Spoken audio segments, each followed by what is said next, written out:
इसी कड़ी में आज की अध्यक्षता कर रही हैं इस संस्थान की वरिष्ठ क्षेत्रीय निदेशक महोदया मैडम, जो कि इतना सुंदर प्रांगण और ऐसा विश्वविद्यालय जहां पर हम लोग आराम से बैठ कर के कार्यक्रम कर पा रहे हैं। कार्यक्रम तो नेहरू युवा केंद्र संगठन और युवाओं की दुनिया कर रहा है, लेकिन पानी की चिंता मैडम कर रही हैं कि बच्चे पानी कैसे पिएंगे, लोग पानी कैसे पिएंगे। तो आपका जो ये भाव है, ये सब हम सबको बड़ा प्रेरित करता है।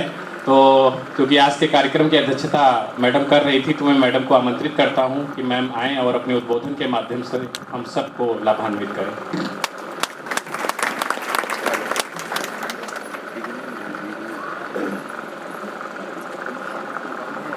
Thank you so much Kushwaha जी।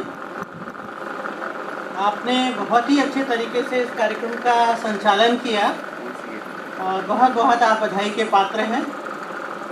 आज ये कार्यक्रम युवा संवाद इंडिया @2047 इग्नू के कॉन्फ्रेंस हॉल में मनाया जा रहा है।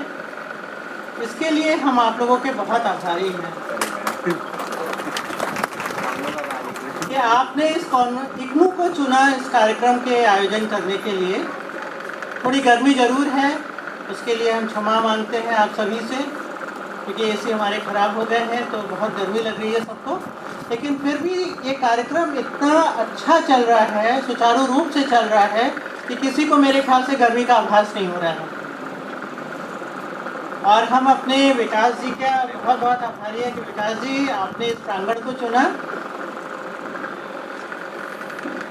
इस कार्यक्रम के हमारे मुख्य अतिथि श्री कुमार प्रशांत जी, IAS विशेष सचिव, युवा कल्याण विभाग, उत्तर प्रदेश शासन।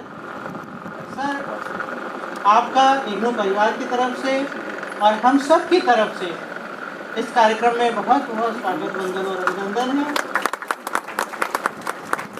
आपको अपने बीच पाकर और आपकी बातें सुनकर के, जो बातें आपने बताई अमृत काल के पंच प्रण के बारे में, उसको विस्तार से आपने बताया, एक एक पॉइंट को टच किया और हम लोगों का क्या कर्तव्य है ये भी आपने बताया। तो सर, आपके बहुत हम लोग आभारी हैं। हमारे बीच हैं राजनारायण सिंह जी, उप महानिरीक्षक ITBP। सर, आपका भी बहुत बहुत स्वागत, वंदन और अभिनंदन इस कार्यक्रम में है। हमारे संग हैं श्री SP सिंह जी, उप महानिरीक्षक CRPF लखनऊ। सर, आपका भी बहुत बहुत स्वागत है इस कार्यक्रम में। हमारे साथ हैं CP सिंह साहब, पंकज कुमार जी, हमारे डॉक्टर कीर्ति विक्रम सिंह जी, दुर्गेश त्रिपाठी जी, रविकांत मिश्रा जी, रोहित कुमार कश्यप जी और अजीत कुशवाहा जी। सबको आप लोग जानते ही हैं, जो मंच का संचालन कर रहे हैं। और यहाँ बैठे हुए जितने भी हमारे ITBP के जवान हैं, CRPF के, एयरफोर्स के जवान हैं, हमारी बहनें हैं अलग अलग डिस्ट्रिक्ट से जो आई हुई हैं, आप सबका तहे दिल से स्वागत, वंदन और अभिनंदन।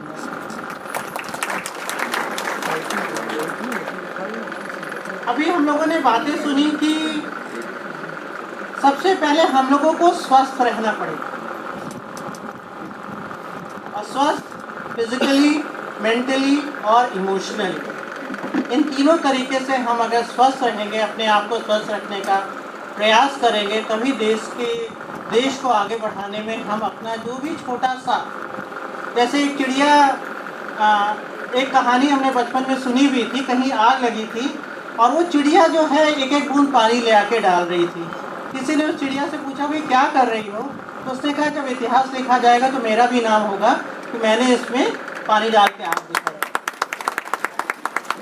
इसलिए हम लोग अपना जो भी छोटा सा योगदान दे सकते हैं, जो भी काम हम कर रहे हैं, जो हमारी रिस्पॉन्सिबिलिटी है, जो हमारा दायित्व है, जिस फील्ड में हम काम कर रहे हैं, अगर उसको हम अच्छे से करें, हम ये समझें कि दायित्व हमें क्यों दिया गया है, तो हमारा देश जो है, भारत देश महान देश रहेगा ही और बनेगा ही। पहले भी था, आज भी है और हमेशा रहेगा। बस हम सबको अपना अपना योगदान अच्छे प्रकार से देना पड़ेगा, अपनी जिम्मेदारियों को समझना पड़ेगा। और अभी ये भी बात आई कि युवाओं के आदर्श क्या हैं। हम लोग नॉर्मली क्या है, दूसरों को आदर्श मान करके और उनको फॉलो करते हैं। हमें पहले डिसाइड करना है कि हमें क्या करना है, और जो भी काम करना है हमें लगन, निष्ठा और ईमानदारी के संग करना है, तो हम अपना देश, हम अपने राष्ट्र निर्माण में अपना योगदान अच्छे प्रकार से दे पाएंगे। और जैसे सर ने अभी बताया कि युवा की कैटेगरी जो हम लोग पढ़ते हैं कि ये एज ग्रुप युवा होता है, लेकिन दिल से जो युवा है वो युवा है। एज बार कहीं पर भी नहीं है युवा होने के लिए। जो भी अपना दायित्व अच्छे से निभाता है, अच्छे से सारे काम करता है, अंदर से खुश रखता है, दूसरों को खुश रखने का प्रयास करता है। सबसे बड़ी क्या है? खुशी। हमें अपने आप को अंदर से खुश रखना चाहिए, और ये हमें समझना चाहिए कि हमें किस चीज़ से खुशी मिलेगी। अभी किसी का जन्मदिन था, किसी ने पूछा कि भाई कितने साल के आप हो गए? हमने कहा उम्र मत पूछो, उम्र कोई वो नहीं है कि कितने साल के आप हो गए हो, बस अंदर से युवा रहना चाहिए। और जैसा सर ने बताया कि हमारी जो विरासत है उस पर हमें गर्व करना चाहिए। तो जो एक भारत श्रेष्ठ भारत कार्यक्रम हमारा चल रहा है, हम लोग एक स्टेट के बारे में, दूसरे स्टेट के बारे में, एक डिस्ट्रिक्ट के बारे में, दूसरे डिस्ट्रिक्ट के बारे में, ये सब जानकारी उस कार्यक्रम के तहत भी लेते हैं। और हमें गर्व होना चाहिए कि हमारी विरासत है, और उसको सजो के रखना चाहिए। अपनी विरासत पे गर्व होना चाहिए और सजो के रखना चाहिए।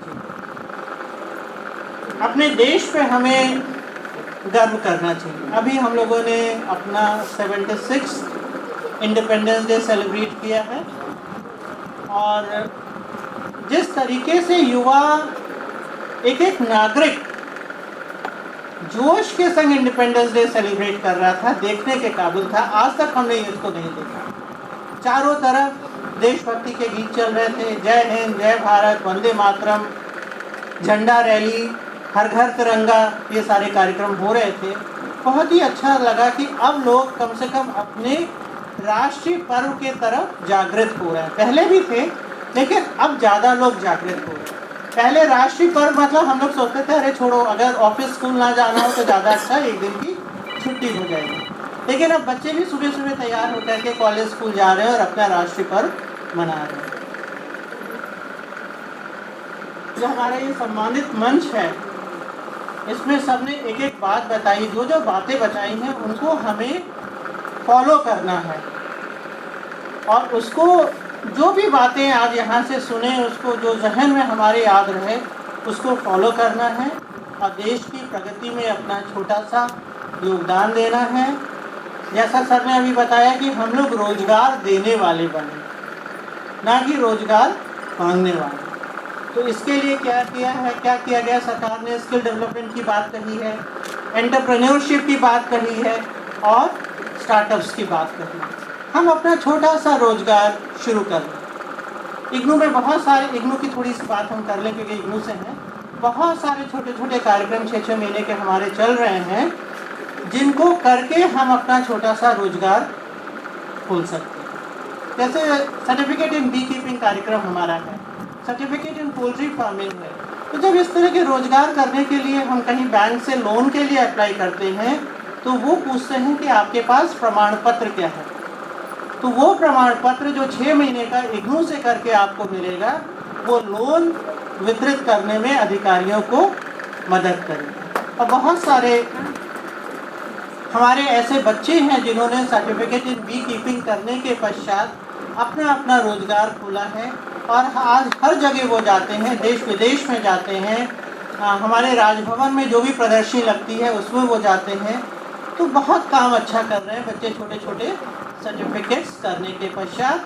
आप सबसे एक रिक्वेस्ट है कि इग्नू की वेबसाइट www.ignou.ac.in उस पर जाएँ, उस पर देखें कि कौन सा कार्यक्रम आप कर सकते हैं, क्योंकि उसमें भी कोई उम्र का बंधन नहीं है। इग्नू जो हमारा विश्वविद्यालय है उसमें उम्र का कोई बंधन नहीं है। आज भी आप कर सकते हैं कोई भी कार्यक्रम जो आपको करने की इच्छा हो। हमारे यहाँ 87 ईयर्स, 89 ईयर्स, 90 ईयर्स के जो हमारे विद्यार्थी हमारे साथ जुड़े हुए हैं, वो लोग इग्नू से कोई ना कोई कार्यक्रम कर रहे हैं।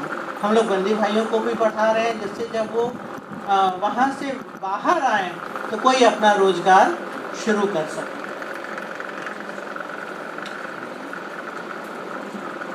जैसा सर ने बताया कि जो अमृत काल के हमारे पंच प्रण के मंत्र की घोषणा हमारे माननीय प्रधानमंत्री जी ने पिछले इंडिपेंडेंस डे के दिन करी थी, और वो वहाँ पे लिखे भी हुए हैं कि अमृत काल के पंच प्रण क्या हैं, और इन सब पर हमें फॉलो करना है और देश के विकास में अपना छोटा सा योगदान देना है। दुनिया की उम्मीद, जैसे हम लोग जब भी प्रधानमंत्री जी का भाषण सुनते हैं, इस साल भी जिन्होंने सुना होगा 15 अगस्त को, कि दुनिया अब भारतवर्ष की तरफ देख रही है। ऐसा हमारा भारतवर्ष हो गया है कि दुनिया भारतवर्ष की तरफ देख रही है, और ऐसे में जो हमारे युवा भाई हैं उनको अपने लिए, अपने परिवार के लिए ना सोच करके, अपने डिस्ट्रिक्ट के बारे में ना सोच करके, जो भी वंचित लोग हैं देश में विदेश में, जो वंचित लोग हैं उनके बारे में हमें सोचना है।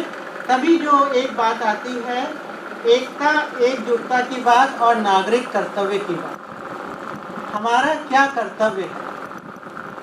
एकला चलो से काम नहीं चलेगा। हमारा सबका साथ सबका विकास जो हमारे प्रधानमंत्री जी कहते हैं, जब आज हम लोग इतने लोग बैठे हैं तो ये कितना खूबसूरत ये कार्यक्रम हो गया है। तो सारे लोग साथ मिलकर के चलेंगे तो हमारे देश का विकास होगा ही होगा, और हमें अपने देश की जो विरासत है और परंपरा पर गर्व होना चाहिए। जैसे सर ने अभी बताया, राष्ट्र के प्रति अपने कर्तव्य को हमें समझना चाहिए।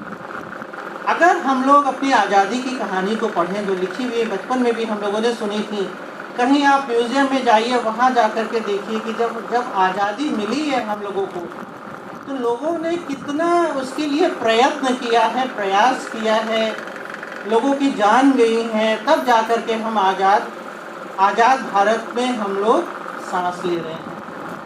तो उसके प्रति भी हम लोगों को ऋणी रहना है। हम एक एक भारतवासी को, जो हमारी 140 करोड़ की जनता है, हम सबको ऋणी रहना है उन लोगों के प्रति जिन्होंने हमें आज़ादी दिलाई। अगर हम लोग एक रिपोर्ट कल हम गूगल में देख रहे थे, नेशनल क्राइम रिपोर्ट ब्यूरो के अनुसार देश में अपराध दर तो कम हो गया है, किंतु युवा अपराध दर 4.7% बढ़ गया। अब ये क्यों बढ़ा है, ये एक सोचने का बिंदु है कि युवा अपराध दर क्यों बढ़ा है। बहुत सारे बच्चे कहते क्या हैं कि हम डिप्रेशन में आ गए, किसी ने कुछ कह दिया तो सबसे पहला हम डिप्रेशन में आ गए। तो ऐसा क्यों हो रहा है, ये भी एक प्रश्न चिन्ह है। हम सबको इसमें सोचना है, ये बहुत गंभीर मुद्दा है। जो हमारी युवा आबादी है, अभी विकास जी ने बताया कि 62% 65% हमारी युवा आबादी है। उस युवा आबादी को हमें कंस्ट्रक्टिव डेवलपमेंट की तरफ डाइवर्ट करना है, विकासात्मक गतिविधियों की ओर उनको मोड़ना है, और अपराध की जो दर है उसको कम करने का प्रयास करना है। देश को, अपने भारतवर्ष को नशा मुक्त भारत बनाने का प्रयास करना है, और हम सबको इसमें प्रयास करना है। अगर कहीं कोई नशा करता है, क्योंकि उसका फिर परिवार पूरा सफर होता है, पूरी जनरेशन सफर होती है, समाज सफर होता है। अभी कुछ एक हफ्ते पहले की बात है कि यहीं पे एक रिक्शे वाले का, किसी ने ड्रिंक करके उस बेचारे का रिक्शा सिर्फ रोजी रोटी का था, एक कि वो रोज़ जो पैसे उससे कमाता था, उसका परिवार चलता था, किसी ने उसके रिक्शे को तोड़ दिया। तो ड्रिंक एंड अब्यूज़ को भी हम लोगों को रोकना है। और जो भारत माता की शान में हर घर तिरंगा, देशभक्ति, राष्ट्रभक्ति, और जो हम लोग ये कार्यक्रम भी कर रहे हैं, ये भी देशभक्ति का ही कार्यक्रम है, राष्ट्रभक्ति का ही कार्यक्रम है, युवा संवाद कार्यक्रम। चारों ओर हमारा तिरंगा लहरा रहा है, वंदे मातरम की गूंज हो रही है। हम सबको प्राउड फील करना चाहिए। हम लोगों ने अपने 75 वर्ष आज़ादी के बिता लिए हैं। 76 इंडिपेंडेंस डे हमने अभी रिसेंटली सेलिब्रेट किया है, और हम अपने अमृत काल की तरफ, ये जो हमारे 25 साल हैं ये अमृत काल के हैं, 2047 तक। जो युवा संवाद इंडिया 2047 अमृत काल के लिए जो 5 संकल्प किए गए हैं, अगले आने वाले 25 वर्षों की यात्रा देश के लिए बहुत ही महत्वपूर्ण होगी। आज इस कार्यक्रम में अमृतकाल के पंच प्राण आधारित युवा संवाद भी होगा और इसके बारे में बहुत क्लियरली कंसेप्ट होना चाहिए कि जो एक एक बातें हैं, प्रण हैं, वो क्या कहता है हमसे और उसके प्रति हमारा क्या कर्तव्य है, ये कंसेप्ट क्लियर होना चाहिए। और इन्हीं के साथ अपनी वाणी, इन्हीं शब्दों के संग हम अपनी वाणी को विराम देते हैं। आप सबके तहे दिल से हम आभारी हैं कि आप लोग यहाँ पे आए और इस कार्यक्रम को बहुत ही गाँव की मिट्टी जाएगी, हमारे कर्तव्य पथ पे जो म्यूजियम बन रहा है वहाँ पे रखी जाएगी और जब हम वहाँ जाएंगे तो हम ये गर्व से कहेंगे कि हमारे गांव की भी मिट्टी यहाँ पर है। Thank you so much. जय हिंद, जय भारत। बहुत बहुत धन्यवाद मैडम, आपने बहुत ही बेहतर तरह से पंचप्रण को भी आपने बताया और किस तरह से अमृतकाल में हम अपनी भूमिका कैसे निभा सकते हैं, आपने इस चीज़ को भी बखूबी बताया।